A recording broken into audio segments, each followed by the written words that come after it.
Ang atong ebanghelyo karon naghisgot sa duha ka milagro. First, ang pag-ayo sa usa ka babae nga nag-antos, hemorrhage, no? Sa Binisaya, gitalinugan for 12 years, no?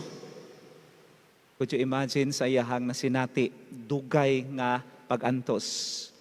Ang ikaduha nga milagro, ang pagbanhaw ni Jesus sa usa ka bata nga namatay.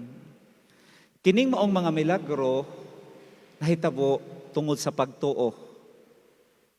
Mao ni ang mensahe sa ebanghelyo, ang pagtuo sa usa ka babae nga nag-antos ug ang pagtuo sa usa ka amahan nga namatyan og usa ka anak. Na ang ilahang gipangayo gikan kang Hesus natuman. So ang atong makatunan niining sentro nga mensahe mao ang pagsalig taliwala sa mga buta nga moingon ta imposible. Tuguti ko ninyo nga mo-focus ta sa atong pamalandong sa unang nga milagro katong sa usa ka babae. Sa ako mga wali karon nga Domingo, diha ako nag-focus sa maong sitwasyon nya kining ako medyo adunay pastoral aspect, no, kanang pagpasabot, no, kay ako ning gi-relate sa ato ang mga practices. Okay? So atong hisgutan pagbalik lahi man kuning English kay di kita magkasinabot, no. Ang babae nag-antos sulod sa 12 ka tuig. Nahurot na lang ang iyahang salapi, wag gyud siya naayo, nagkagrabe. Pagkadungog niya nga naa si Jesus, she took that opportunity nga makaduol. Pero ang problema, daghang mga tao. Pero naningkamot siya, matud pa sa, sa panultihon, pag gusto mo maraming paraan. So iyak yung paningkamutan nga makaduol siya kang Jesus. Ang iyang hunahuna, makahawid lang ko sa iyang sinina, mamaayo jud ko. Ug iyang nabuhat ang maong butang. Sa dihang nahawiran niya ang sinina ni Jesus, nabati niya ang kaayuhan.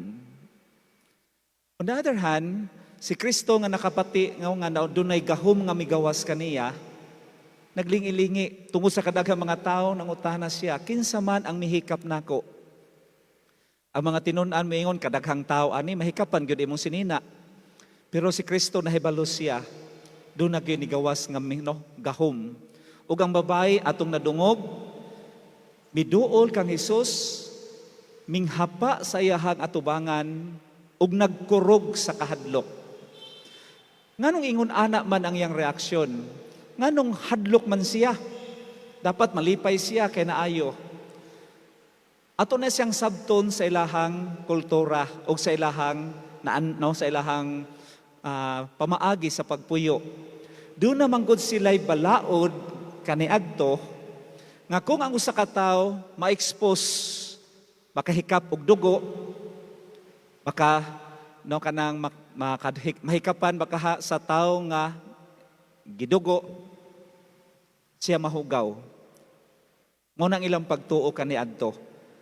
Ang babae anaa siya sa maong sakit, ihikap niya sa Jesus. Kung ato na siyang kung kana siya ang tan-awon nga sitwasyon, sa ilang pananaw si Jesus nahugawan. O kung sa maimplikasyon kung ang tao giisip nga hugaw, that person can no longer join the community in worship. Bawal mo sulod sa templo. Bawal mo sulod sa mga sinagoga kay hugaw ka. You have to undergo the rite of purification. Maunay rason nga ang babae nagpakiluoy ning hapa sa tubangan ni Jesus, nagkurog sa kahadlok.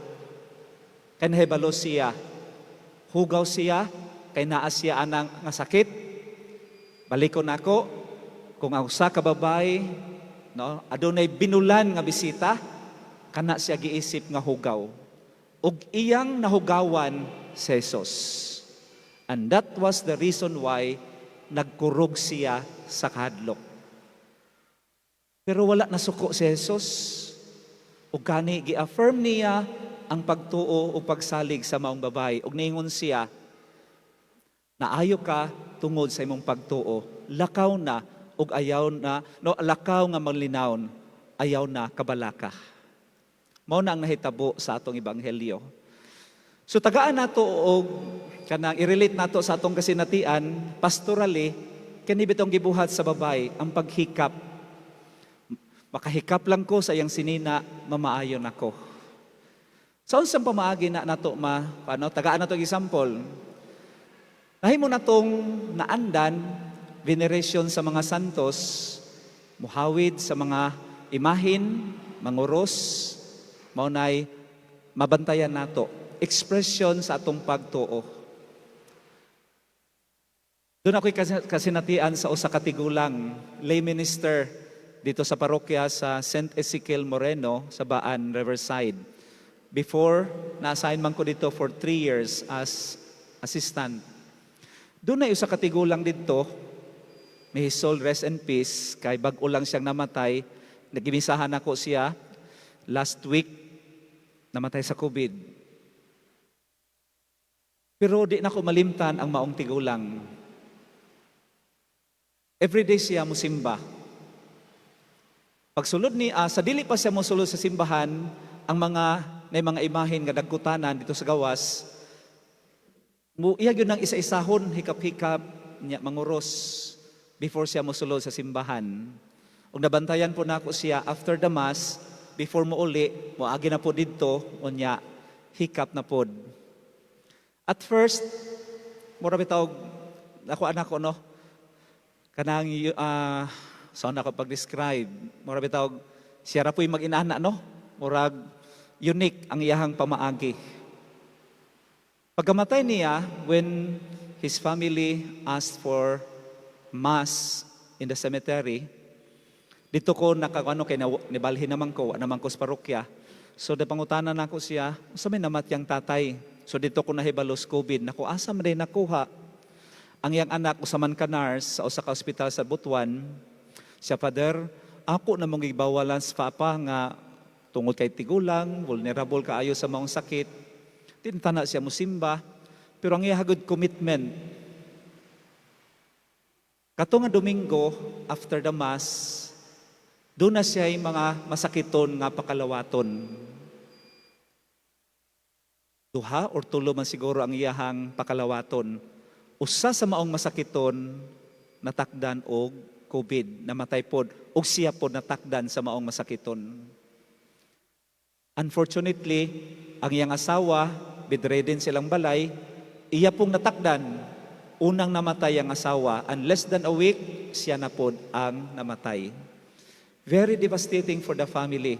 But for my reflection, nakaingon ko, katong pagtuo nga gipakita ni tatay, para nako, it was an authentic gesture of faith. Kay ngano man, makita nako sa iyang kinabuhi. Tarong, buutan siya. May mga panahon nga mag-istorya mi, makaingon jud ko, ligdo nga tao. Ug nakita nako ang iyang commitment, taliwala sa kalsuyaw, pero nagpadayon siya sa iyang pagserbisyo.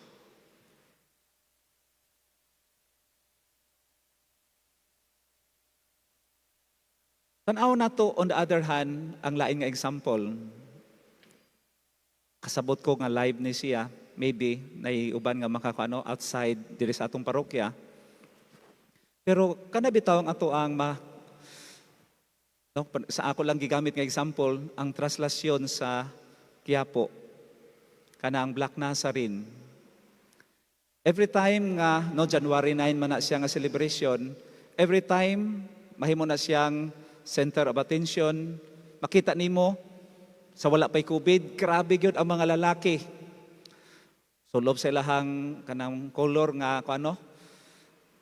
nya maroon man siya no, nya binirahay sa PC kay grabe ang prosesyon. Natural ang mga laing relihiyon maka-komentaryo. Kaya wa man sila mito ana. Pero para kanato individual man ta nga nagpadayag sa to ang pagtuo, Ang uban, no, siguro kinasing-kasing yon out of their faith. No? Pero sa hinaw makapangutana ta, dapat kay sakto pa ba kaha? Say ako nga pari, mangayon ko nga, kanang disudpugngan ang mga tao, tinuod na siya. Pero, sa ino mayin ko, there is something wrong. Labi na ka nang makita, bitaw na ako, nga murag halos na lang, magsinumbagay na lang siguro, no? Pangwakli pangwakli dito, para lang makakatkat. Nya, kana bitawng, naipanyo, ilabay, ipahid dito, balik. Na siya, matay problema anak, no? Kana siya kung tana bunga sa usa ka pagtuo. Pero sahay, no, kanang nakasuroy man po ko dito, kana bitawng na mga namaligya skilid, nga may dayon nga, kani gipahid ni sa Nazareno, baligya nilang mga panyo. Murag, something wrong na para nako.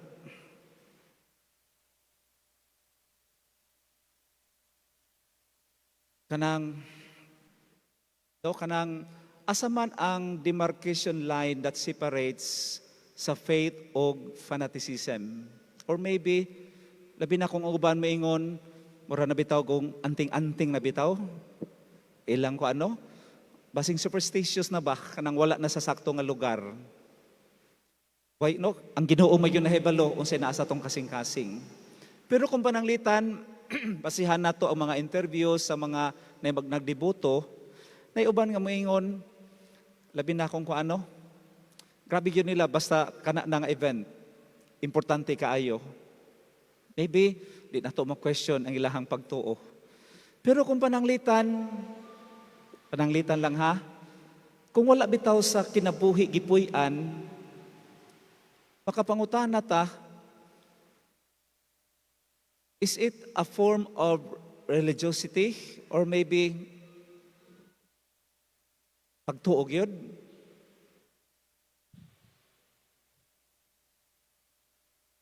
Isod tubagon.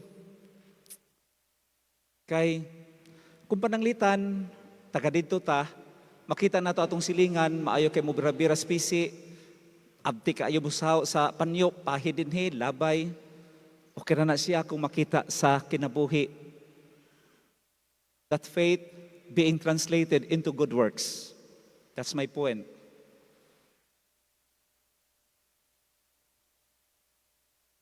Kung pananglitan, ingon anak kaaktibo ang mga lalaki, panahon ana ang maong kapistahan, pero sa karealidad, bisag asa nga simbahan, kadaghanas manimba mga babae, makapangutan ako usahay, asa man na sila panahon sa Domingo. Lisod no, kung panahon lang sa fiesta makit ang simbahan, unya i-disregard ang mga ordinary Sundays. Sibo pa ba kaha na sa sakto nga pamaagi sa pagpadayag. Nga niingon bang Ginoo, remember to keep holy the Lord's Day. Di lang maingon panahon sa fiesta ni Candelaria, fiesta ni San Nazareno o sa padiha.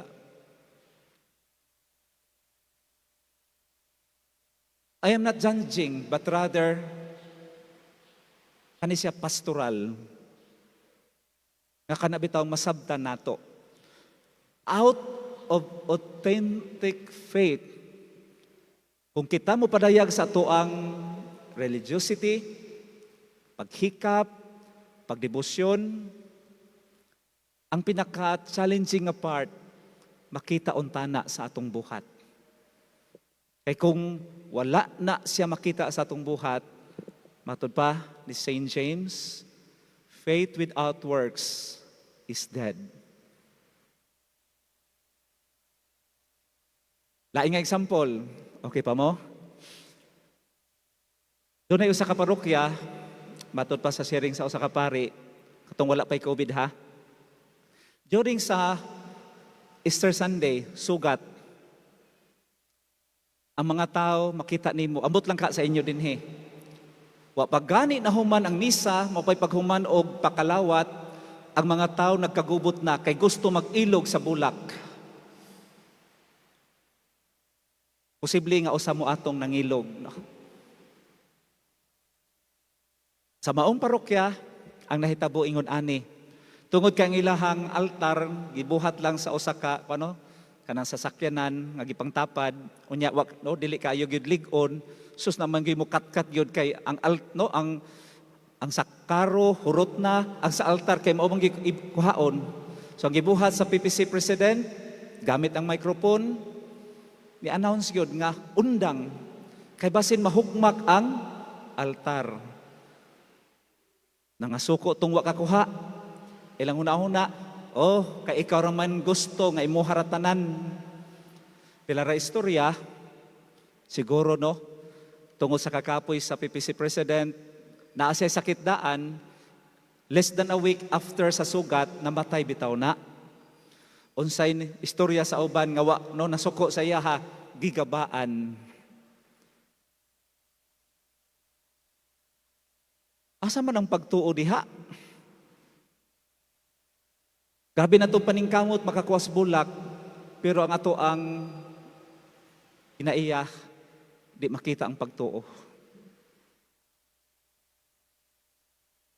Sa pagtuo nato sa bulak, kaya uban moingon, ibutang ko no sa lana, unya, kana siya, kana bitaw mahimo nang milagroso ba ka epektibo nga ihaplas.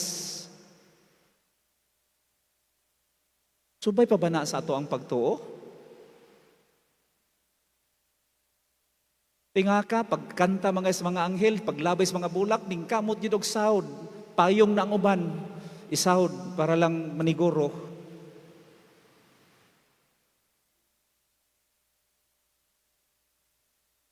Faith pa ba na or fanaticism? Ato mga practices, is it superstitious? Wala na butang sa saktong lugar. Kung naatay gibati, gusto tag milagro, doon natay gipangayo sa Ginoo, abi ninyo, dakog yung milagro kung pananglitan, mabag-uta, gikan sa pagka-chismosa, di na tamahimong, no, naundang tas pagka-chismosa, milagro gid na.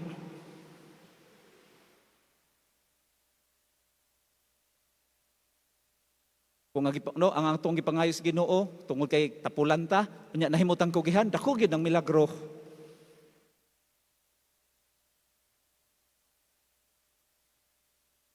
Napa ba sa sakto nga pagpadayag ang ato ang pagtuo?